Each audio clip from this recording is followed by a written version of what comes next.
What's going on, guys? It's me, Ghoztt. It's my son, Mr. Poopy Butthole. Today we're here to talk about conservatives, climate denialists, liberal meat eaters, and vegans. Let's get one thing straight. I don't hate anyone. I think we'll do a talk on abrasive vegans in another video, but today we just want to talk about two groups mainly, but recognize that all three exist. So we got climate denialists, we have people that believe that climate change is happening, but they're not vegan, and then we have people that believe that, or rather understand that climate change is happening, and they are vegan. So first things first, I believe that those of us that understand that man-made climate change is a reality, we understand that we are barreling towards a cliff. We're all in one vehicle, okay?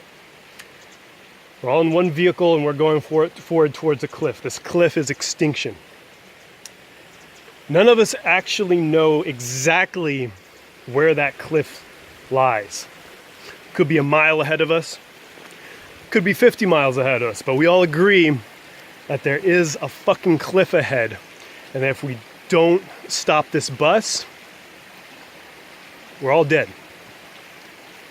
That's reality. My question is, why are the liberals that do believe that this is happening not fully fucking stomping on the pedals with us, just jamming on the brakes? Why is that not happening? And it's 2019. This is the easiest year in recorded history to become a vegan. Number one, no human on this planet needs meat to survive. I mean, what, we got Natalie Portman, we have Peter Dinklage, we have Rich Roll, Nimai Delgado, Patrick Baboumian. We have all these vegans, and many of them just extreme athletes, beyond healthy. No one needs meat. No one. Number two, the trophic level that is required by a meat-eating organism is very high. If you don't know what a trophic level is, it's basically the energy starts with the sun, goes to the plants, goes to herbivores and omnivores, to carnivores, to scavengers. The amount of water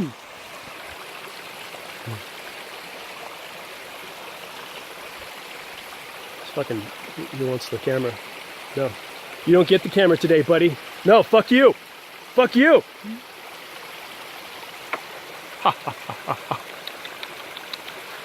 The amount of land area required by someone that eats meat is insane. Every time we choose to eat a meat-based meal, yeah, whatever.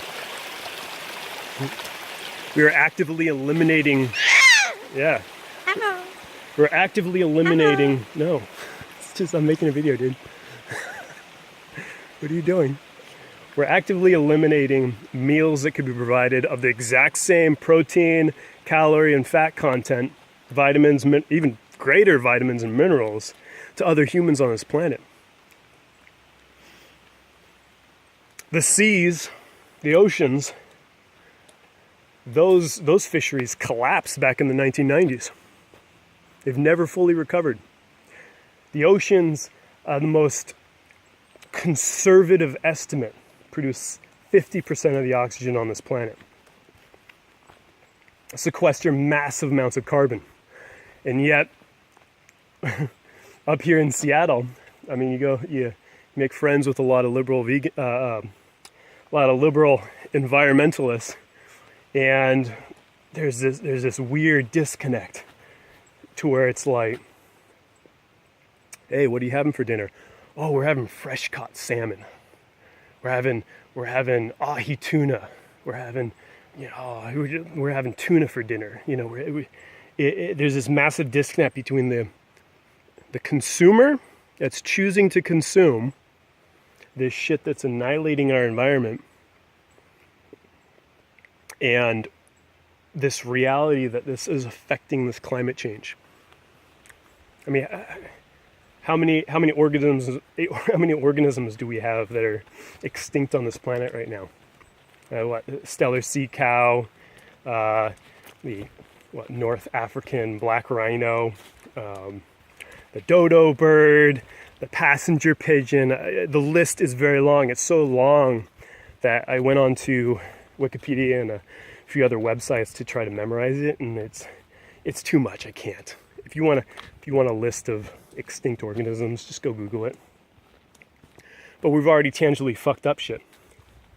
So we have a lot of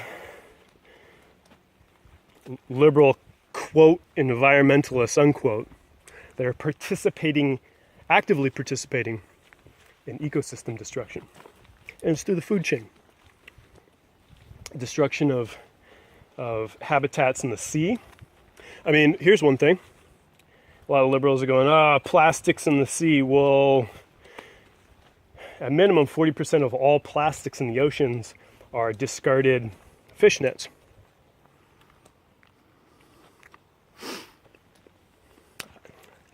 Someone else's problem, right? It's a corporation's problems. The corporations follow demand. There's a supply out there called nature. You're demanding they kill nature for you, and they don't give a shit about. I mean, a lot of the conservatives that are catching this fish, they don't believe they can actively destroy this ecosystem, and they're catching it for you, a liberal. We need an element of personal responsibility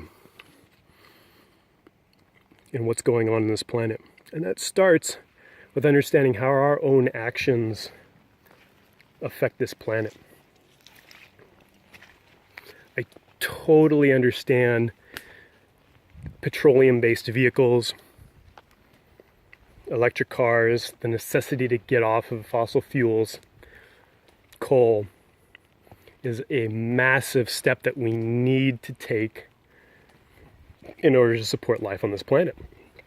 But none of it's going to matter if we destroy all life in the oceans. The most liberal scientists, they believe that the oceans produce 70% of all oxygen on this planet. 70%. Think about that. Don't even take my word for it. Go look it up. Go look at multiple sources. So if you're a liberal and you believe you're an environmentalist and you're continuing to eat meat while refusing to look at the amount of carbon that is putting out into the atmosphere, the amount of methane, a molecule that produces, the day it's released, 200 times more of a heat capture in our atmosphere than CO2. You don't want to look at the land usage, the reduction of food available for humans, the water consumption required by these farm animals in order to produce it. If you don't want to look at that, I don't know what to say to you. But if you're on the fence and you're like, man, yeah, I've been looking at the data, the factual data for a while, not this fucking guy's opinion on the internet, but I've looked at the data, and yes, this is a massive increase in CO2, methane, surface area, and water, freshwater use. Go vegan. Go vegan. Do it. It'll be good for you. Look up guys like Nimai Delgado, Tanny Raw. Go read Natalie Portman's book. There's tons of vegans out there that are thriving, and you don't need meat. So regardless of what your decision is, I still love you. I want you to know that. He thinks you're an asshole, but I mean, he's an asshole himself, so who gives a shit? But, I do appreciate the people that when they are given evidence that is contradictory to their belief, they're able to change their mind. Cognitive dissonance is a wonderful tool that has been gifted to us. And for those of you that are able to learn from it, ciao.